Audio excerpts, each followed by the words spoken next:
Presenting the dazzling new Desire, the best and beyond. Mumbai Indians. This was a fascinating team to observe, simply because it seemed like they were quiet on day one. In fact, they decided to keep it late in the chase and then pick up a number of players towards the afternoon and evening of day two. Sriram. Yeah, I think they had a very clear auction strategy because they knew on day one they're not going to fight getting a Rishabh Pant or even a high quality fast bowler like a Stark. They went for Rabada, but they also were in it for Stark early on, but pulled out quickly. They knew that they were not good, so they were very quiet and they had retained the core and they come into the auction only with 45. And so they waited for the other teams to come even with them, and then they knew their targets pretty well on day two. But they did miss out on the opener keeper that they wanted because they went for both QDK and Ishan Kishan and didn't get either. But once again, they withdrew those bids. It's not like both those players went for insane amounts. Kishan 11, QDK I think less. But they just chose not to get those players. I know, but I'm just saying that clearly those were players that they wanted, that they didn't end up getting because other teams outbid them.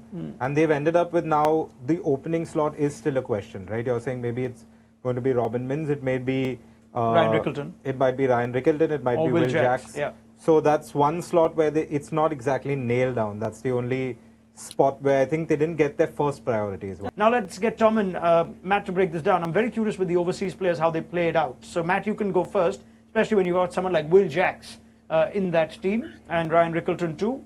How do they look, the Mumbai Indians? Yeah, well, I think as they often do, I think Mumbai have taken the Indians part of their name very literally. I think of their 8 biggest buys, there's only one overseas player in Trent Boult, and that was always going to be the case because of the retentions that they made. But I wouldn't be at all surprised to see them continue to do what they've occasionally done in the past couple of years and go into games with either 2 or 3 overseas starters and then a handful of overseas options on the bench. I think Gazanfar is an interesting pickup. I think he's very highly rated among the sort of T20 world.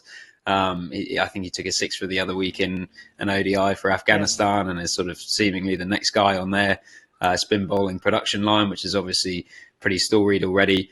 But yeah, and I think you're spot on to identify that the new ball bowling is somewhere where they've really heavily invested because you'd immediately think Boult and Bumrah would resume that partnership, but then Deepak Chahar is obviously going to bowl a lot in the power play as well. So between those 3 seam bowlers bowling 6 overs up top, I think more often than not, opposition teams will be 2 or 3 down early on, and it's almost then a question when you're at somewhere like Wankhede whether you're brave enough to attack and keep going after that score that you often need to win there. So I think it does look a strong side, but it is slightly curious to see a side so heavily weighted towards local domestic players rather than overseas, because as you say, you end up with a bit of a fudge. I'd be surprised, for example, if Jacks ends up at number 5. Yeah, I mean, that's the big one over there amongst a few others. Tom, Will Jacks, ideally you want him to open, but they've got just players like Tilak and Surya waiting to come in 3-4. You almost seem like it's a crime if you push them down the order. Where do you sense their challenges lie, and what's your overall assessment of their auction? I think it was really intriguing to watch Mumbai because I saw a completely different Mumbai at this auction than we've seen in previous auctions.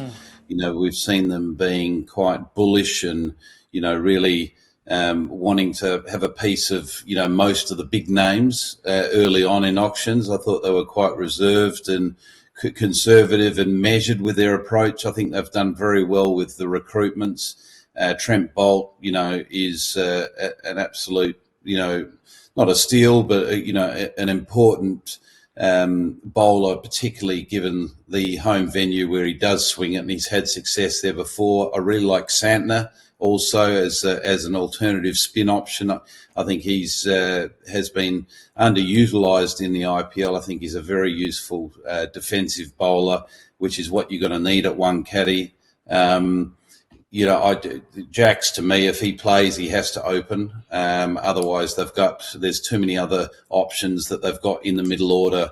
I can't see Hardik Pandya batting 7. He'll be sort of probably where Jacks is at 5. So, they've got most bases covered.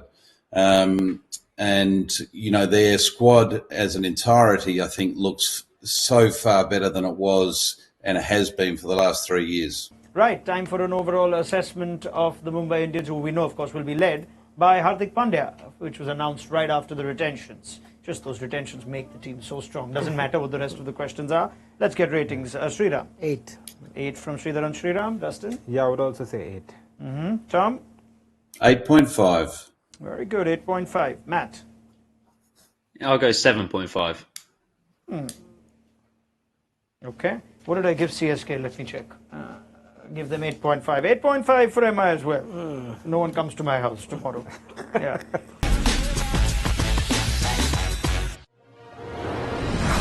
Presenting the dazzling new Desire, the best and beyond.